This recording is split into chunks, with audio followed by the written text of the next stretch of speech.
Thank you. Hello, VFW. Thank you so much. Please, everybody have a seat. Commander Denoyer, thank you for your introduction and your service in Vietnam and on behalf of America's veterans.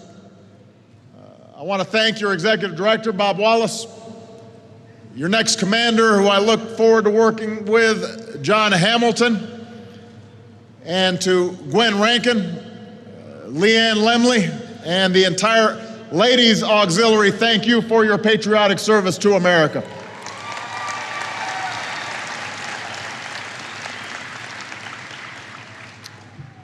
I stand before you as our hearts still ache over the tragedy in Aurora, Colorado. Yesterday I was in Aurora with families whose loss is hard to imagine, with the wounded who are fighting to recover, with a community and a military base in the midst of their grief.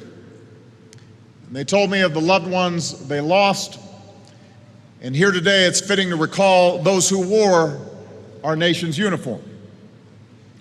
Staff Sergeant Jesse Childress, an Air Force reservist, 29 years old, a cyber specialist who loved sports, the kind of guy, said a friend, who'd help anybody.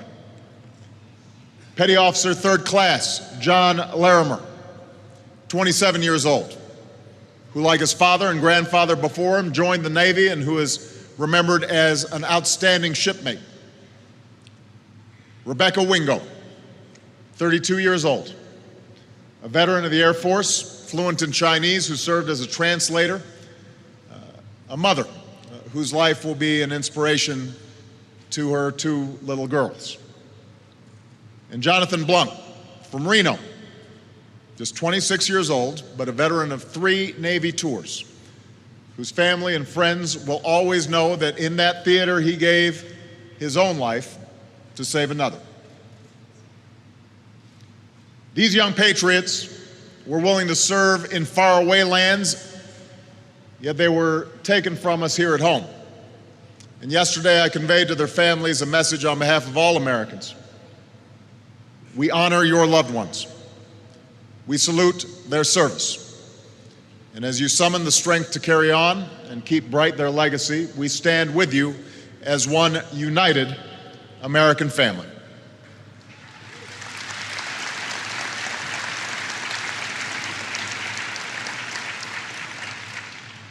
Veterans of foreign wars, in you I see the same shining values, the virtues that make America great. When our harbor was bombed and fascism was on the march, when the fighting raged in Korea and Vietnam, when our country was attacked on that clear September morning, when our forces were sent to Iraq, you answered your country's call. Because you know what Americans must always remember. Our nation only endures because there are patriots who protect it. In the crucible of battle, you are tested in ways the rest of us will never know. You carry in your hearts the memory of the comrades you lost. For you understand that we must honor our fallen heroes not just on Memorial Day, but all days. And when an America goes missing or is taken prisoner, we must do everything in our power to bring them home.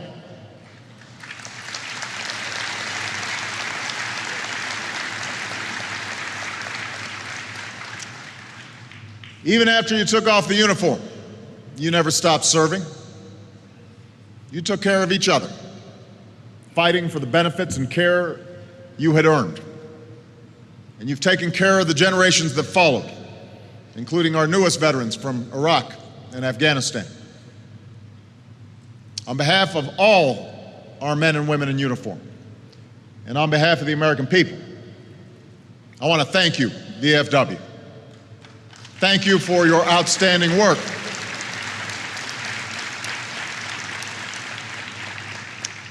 Of course, some among you are Vietnam veterans didn't always receive that thanks, at least not on time. This past Memorial Day, I joined some of you at the wall to begin the 50th anniversary of the Vietnam War. And it was another chance to say what should have been said all along. You did your duty, and you made us proud.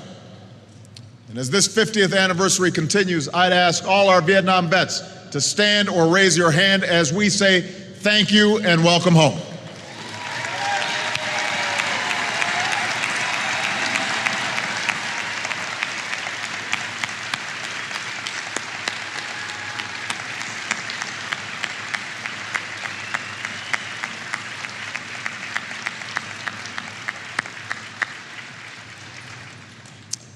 You know, every generation among you served to keep us strong and free.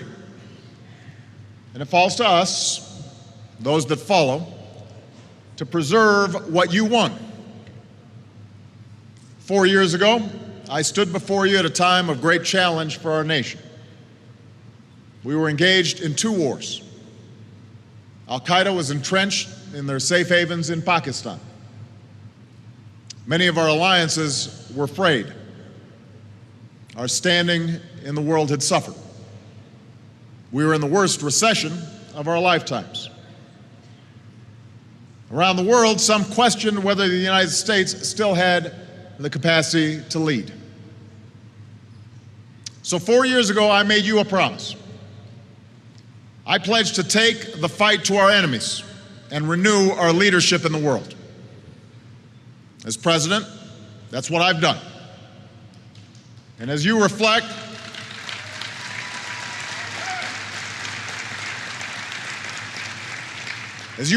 on recent years, as we look ahead to the challenges we face as a nation and the leadership that's required, you don't just have my words. You have my deeds. You have my track record. You have the promises I've made and the promises that I've kept. I pledged to end the war in Iraq honorably, and that's what we've done.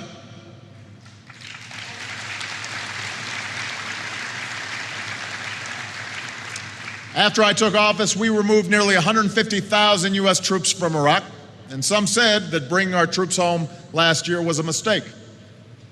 They would have kept tens of thousands of our forces in Iraq indefinitely, without a clear mission.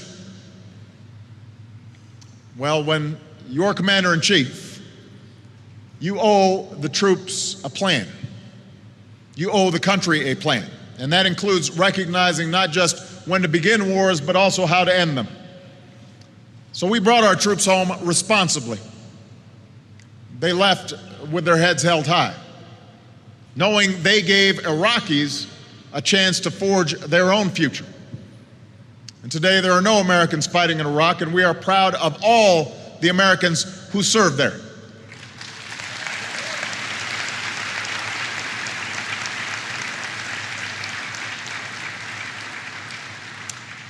I pledged to make it a priority to take out the terrorists who had attacked us on 9/11. And as a candidate, I said that if we had Osama bin Laden in our sights, we would act to keep America safe, even if it meant going into Pakistan.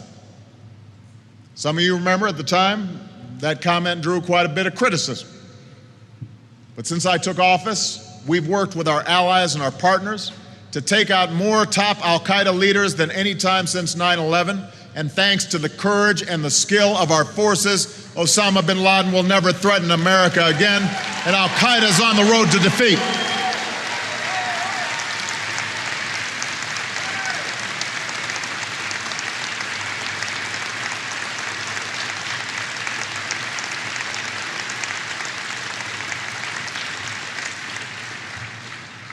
I pledged to finish the job in Afghanistan. After years of drift, we had to break the momentum of the Taliban and build up the capacity and the capability of Afghans. And so, working with our commanders, we came up with a new strategy, and we ordered additional forces to get the job done. This is still a tough fight, but thanks to the incredible services and sacrifices of our troops, we pushed the Taliban back. We're training Afghan forces. We've begun to transition to Afghan lead. Again, there are those who argued against a timeline for ending this war or against talking about it publicly. But you know what? That's not a plan for America's security either. After 10 years of war, and given the progress we've made, I felt it was important that the American people and our men and women in uniform know our plan to end this war responsibly.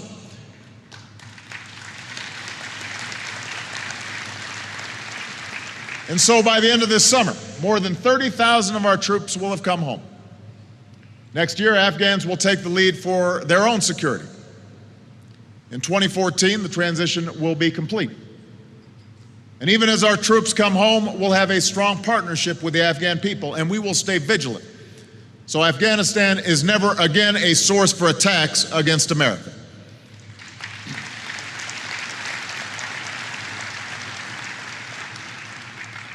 We're not just ending these wars, we're doing it in a way that achieves our objectives. Moreover, it's allowed us to broaden our vision and begin a new era of American leadership. We're leading from Europe to the Asia Pacific with alliances that have never been stronger. We're leading the fight against nuclear dangers. We've applied the strongest sanctions ever on Iran and North Korea, nations that cannot be allowed to threaten the world with nuclear weapons.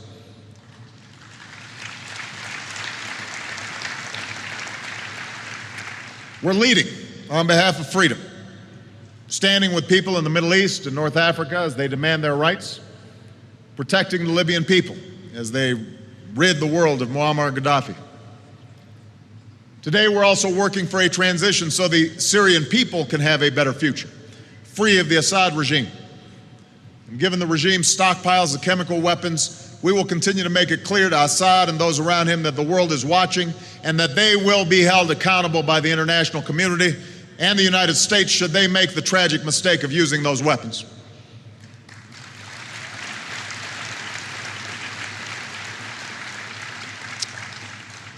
And we will continue to work with our friends and our allies and the Syrian opposition on behalf of the day when the Syrian people have a government that respects their basic rights to live in peace and freedom and dignity.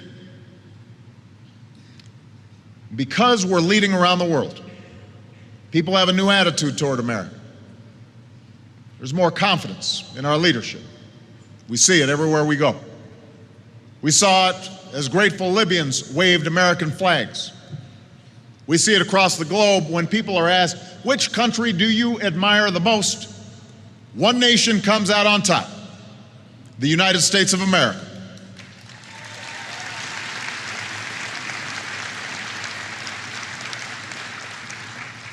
So this is the progress that we've made, thanks to the extraordinary service of our men and women in uniform. We're winding down a decade of war. We're destroying the terrorist network that attacked us. We're strengthening the alliances that extend our values. And today, every American can be proud that the United States is safer and stronger and more respected in the world. And all this allows us to fulfill another promise that I made to you 4 years ago, strengthening our military. After 10 years of operations, our soldiers will now have fewer and shorter deployments, which means more time on the home front to keep their families strong, more time to heal from the wounds of war, more time to improve readiness and prepare for future threats. As president, I've continued to make historic investments to keep our armed forces strong. And guided by our new defense strategy, we will maintain our military superiority. It will be second to none as long as I am president and well into the future. We've got the best trained, best led, best equipped military in history, and as Commander-in-Chief, I am going to keep it that way.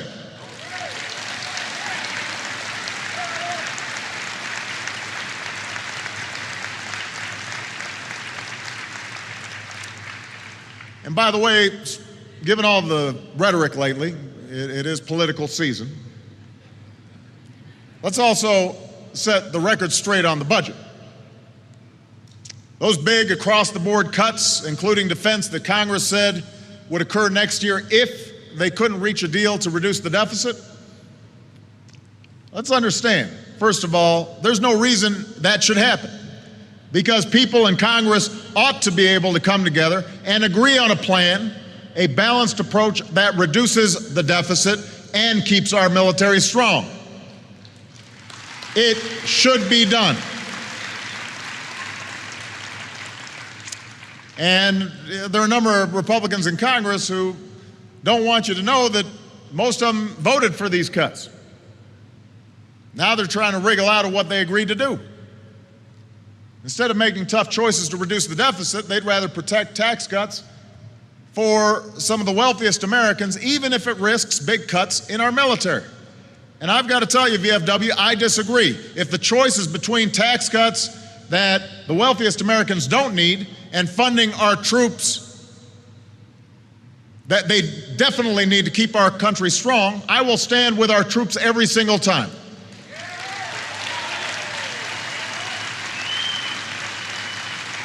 So let's stop playing politics with our military. Let's get serious and reduce our deficit and keep our military strong.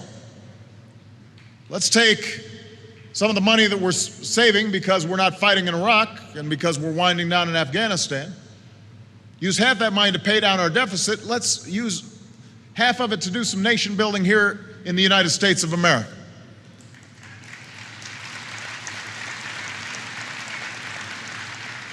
Let's keep taking care of our extraordinary military families. You know, for the first time ever, we've made military families and veterans a top priority, not just at DOD, not just at the VA, but across the government. As Richard mentioned, this has been a mission for my wife, Michelle, and for Vice President Joe Biden's wife, Dr. Jill Biden. Today, more people across America in every segment of society are joining forces to give our military families the respect and the support that they deserve. And there's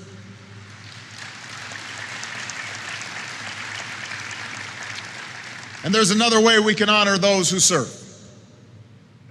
It may no longer be a crime for con artists to pass themselves off as heroes, but one thing is certain, it is contemptible. So this week, we will launch a new website, a living memorial, so the American people can see who's been awarded our nation's highest honors, because no American hero should ever have their valor stolen.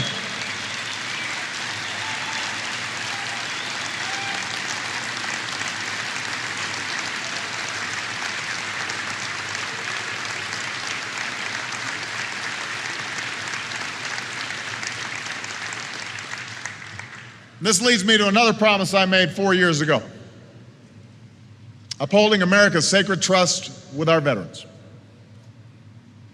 I promised to strengthen the VA, and that promise has been kept. In my first year, we achieved the largest percentage increase in the VA budget in 30 years. And we're going to keep making historic investments in our veterans. When Richard came to the Oval Office, we talked about what those automatic budget cuts, sequestration, could mean for the VA. So my administration has made it clear: your veterans' benefits are exempt from sequestration. They are exempt.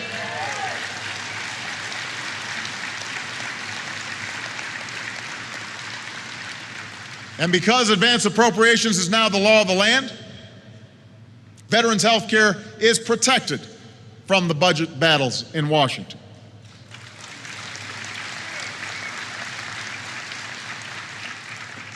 I promised you that I'd stand up for veterans' health care. As long as I'm president, I will not allow VA health care to be turned into a voucher system, subject to the whims of the insurance market. Some have argued for this plan. I could not disagree more. You don't need vouchers. You need the VA health care that you have earned and that you depend on.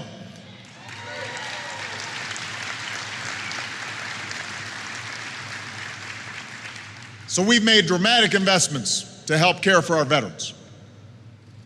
For our Vietnam veterans, we declared that more illnesses are now presumed connected to your exposure to Agent Orange. And as a result of our decision, Vietnam-era vets and your families received nearly $4 billion in disability pay. You needed it, you fought for it, we heard you, and we got it done.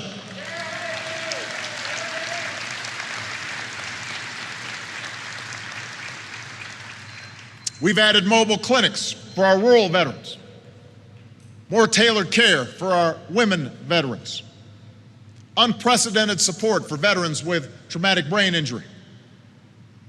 All told, we've made VA healthcare available to nearly 800,000 veterans who didn't have it before.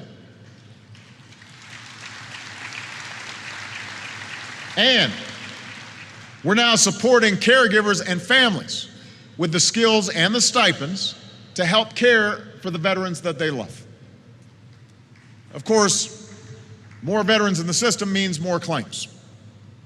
So we've hired thousands of claims processors. We're investing in paperless systems. To their credit, the dedicated folks at the VA are now completing 1 million claims a year.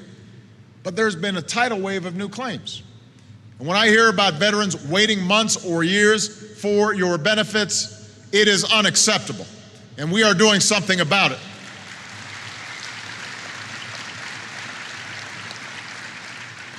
We're taking all those folks who processed your Agent Orange claims, more than 1,200 experts, and giving them a new mission: attack the backlog.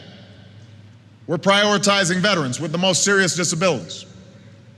And the VA and DoD will work harder towards a seamless transition, so new veterans aren't just piled onto the backlog. And we will not rest. I will not be satisfied until we get this right. And today I'm also calling on all those who help our vets complete their claims: state VAs, physicians, and veterans groups like the VFW to join us. You know how this can work better, so let's get it done together. We're also focused on the urgent needs of our veterans with PTSD. We've poured tremendous resources into this fight. Thousands of more counselors and more clinicians, more care and more treatment. And we've made it easier for veterans with PTSD to qualify for VA benefits. But after a decade of war, it's now an epidemic. We're losing more troops to suicide, one every single day, than we are in combat. According to some estimates, about 18 veterans are taking their lives each day, more every year than all the troops killed in Iraq and Afghanistan combined. That's a tragedy. It's heartbreaking. It should not be happening in the United States of America. So when I hear about service members and veterans who had the courage to seek help but didn't get it, who died waiting, that's an outrage. And I've told Secretary Panetta, Chairman Dempsey, and Secretary Shinseki, we've got to do better. This has to be all hands on deck. So our message to everyone who's ever worn the uniform: if you're hurting, it's not a sign of weakness to seek help, it's a sign of strength. And when you do, we'll be there and do more to help, including more counselors and clinicians to help you heal. We need to end this tragedy, VFW, and we're going to work together to make it happen.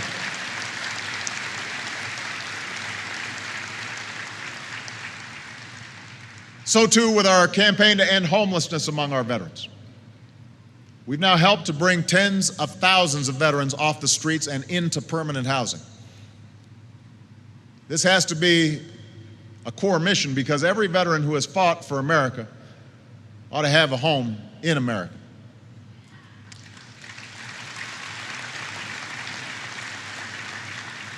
And this brings me to the last promise I want to discuss with you. 4 years ago, I said that I'd do everything I could to help our veterans realize the American dream, to enlist you in building a stronger America. After all, our veterans have the skills that America needs. So today, our economy is growing and creating jobs, but it's still too hard for too many folks to find work. especially our younger veterans, our veterans from Iraq and Afghanistan. And with 1 million more troops rejoining civilian life in the years ahead and looking for work, we've got to step up our game at every stage of their careers. So today I'm announcing a major overhaul of our transition assistance program. We're going to set up a kind of reverse boot camp for our departing service members. Starting this year, they'll get more personalized assistance as they plan their careers. We'll provide the training they need to find that job or pursue that education or start that business. And just as they've maintained their military readiness, we'll have new standards of career readiness. In addition, by making the post-9/11 GI Bill a priority, we've helped more than 800,000 veterans and their families pursue their education. And I've issued an executive order to help put a stop to schools that are ripping off our veterans.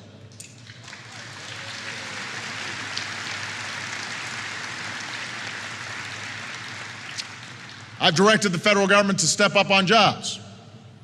Since I took office, we've hired more than 200,000 veterans into the federal government. We made it a priority, and we're keeping track. Every agency, every department, what are you doing for our veterans?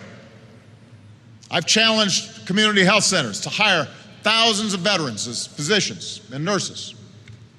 And as we help local communities hire new police officers and firefighters and first responders, we're giving a preference to veterans. We're also fighting to get more vets hired in the private sector. With new tools like our online Veterans Jobs Bank, we're connecting veterans directly to jobs. We're helping thousands of veterans get certified for good-paying jobs in manufacturing. We succeeded in passing tax credits for businesses that hire our veterans and our wounded warriors. And this morning I signed into law the Veterans Skills to Jobs Act, making it easier for veterans to transfer their outstanding military skills into the licenses and credentials they need to get civilian jobs. If you are a young man that is in charge of a platoon or millions of dollars of equipment and are taking responsibility, or you're a medic out in the field who is saving lives every single day, when you come home, you need to be credentialed and certified quickly so you can get on the job. People should understand how skilled you are. And there shouldn't be bureaucrats or runarounds. We got to put those folks to work. Last summer, I also challenged the private sector to hire or train 100,000 veterans or their spouses. Michelle and Joe Biden have been leading the effort through joining forces, and so far, thousands of patriotic businesses have hired or trained more than 90,000 veterans and spouses. And our message to companies is simple. If you want somebody who gets the job done, then hire a vet. Hire a vet. Hire a vet and they will make you proud, just like they've made America proud. And we're fighting for veterans who want to start their own businesses, including more training and entrepreneurship. It's one of the reasons we've cut taxes 18 times for small businesses, including veteran-owned businesses. And the effects ripple out, because vets are more likely to hire vets. So today we can point to progress. More veterans are finding jobs. The unemployment rate for veterans has come down. Yes, it's still too high, but it's coming down, and now we've got to sustain that momentum. It's one of the reasons I proposed to Congress a Veterans Jobs Corps to put our veterans back to work protecting and rebuilding America. And today I am again calling on Congress, pass this Veterans Jobs Corps and extend the tax credits for businesses that hire veterans so we can give these American heroes the jobs and opportunities that they deserve.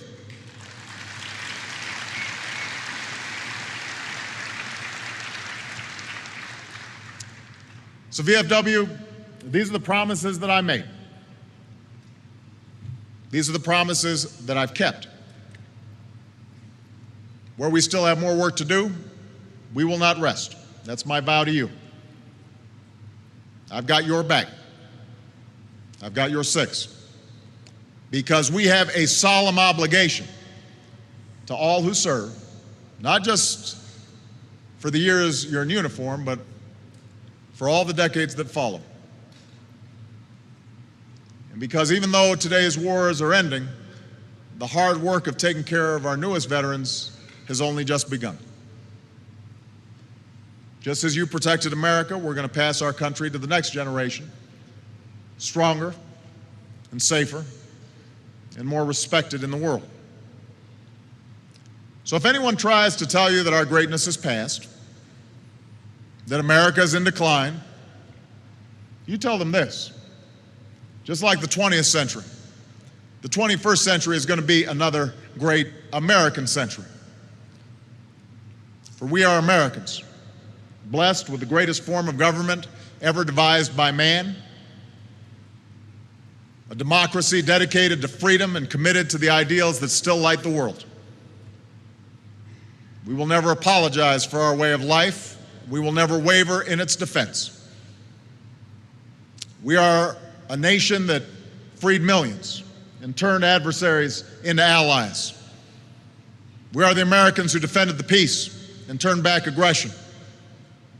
We are Americans who welcome our global responsibilities and our global leadership. The United States has been and will remain the one indispensable nation in world affairs. And you are the soldiers, the sailors, the airmen, the Marines, and the Coast Guardsmen who have kept us strong.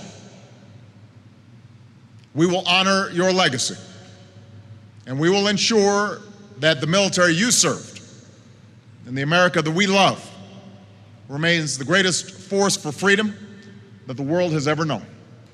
God bless you. God bless all of our veterans, and God bless the